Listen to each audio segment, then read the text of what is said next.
देश में आईटी, कानून, कॉमर्स, ट्रांसलेशन, डिजाइन और लाइब्रेरी साइंस जैसे कई ऐसे क्षेत्र हैं जिनमें डिग्री लेने का मतलब भविष्य सुरक्षित माना जाता था। लेकिन अब ऐसा नहीं है, क्योंकि इन क्षेत्रों में बड़ा उलटफेर शुरू हो चुका है और इसकी वजह है एआई टूल्स ने कई कामों को या तो खत्म कर दिया है जो बेहद सुकोड़ दिया है, जिनके लिए लाखों छात्र हर साल डिग्रियां लेते हैं। लेकिन ये महज शुरुआत है, भविष्य में संकट काफी बड़ा है। एचआर कंपनी टीम लीज का कहना है कि 40% कंपनियां हाइब्रिड स्किल यानी कि डिग्री के साथ एआई टूल्स की जानकारी को अनिवार्य मानती है। नेक्सकॉम की 2024 की रिपोर्ट कहती है कि देश में 82% बीसीए और एमसीए ग्रेजुएट के पास एआई टूल्स की औपचारिक ट्रेनिंग नहीं है।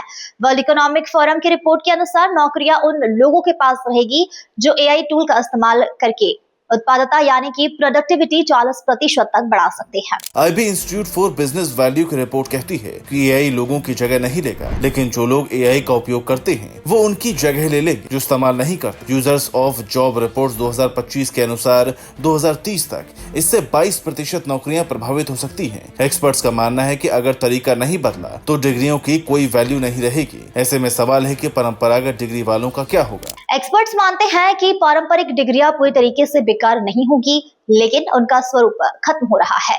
पढ़ाई का तरीका और कंटेंट नहीं बदला तो उन डिग्रियों की कोई वैल्यू ही नहीं बचेगी। बाजार में केवल थ्योरी या रट्टा वाले औसत छात्रों की जरूरत कम हो रही है।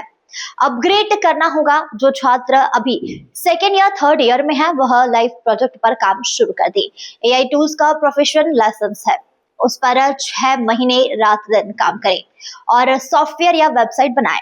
भारत में अभी नौकरी के आवेदन शॉर्टलिस्ट करने के लिए ग्रेजुएशन की स्टैंपिंग जरूरी है और यही स्थिति अगले 3 से 5 साल तक बनी रहेगी। लेकिन इसके बाद न्यू एजुकेशन पॉलिसी का 5.5 क्रेडिट स्कोर इसे रिप्लेस कर देगा, जहां प्रैक्टिकल काम और प्रोफेशनल कोर्सेज के जरिए अंक मिलेंगे। आने वाले समय में लोग पूछेंगे कि आप 5.5 स्केलर हैं या नहीं। टेक वर्ल्ड में पहली नौकरी के बाद कोई आपकी डिग्री नहीं पूछेगा।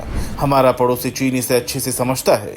यही वजह है कि चीन ने वक्त रहते इस पर कदम उठाए हैं। चीन ने 4 साल में अपने विश्वविद्यालयों में 12,200 से ज्यादा अंडर ग्रेजुएट प्रोग्राम को खत्म या सस्पेंड कर दिया, जबकि करीब 10,200 नए कार्यक्रम शुरू किए हैं।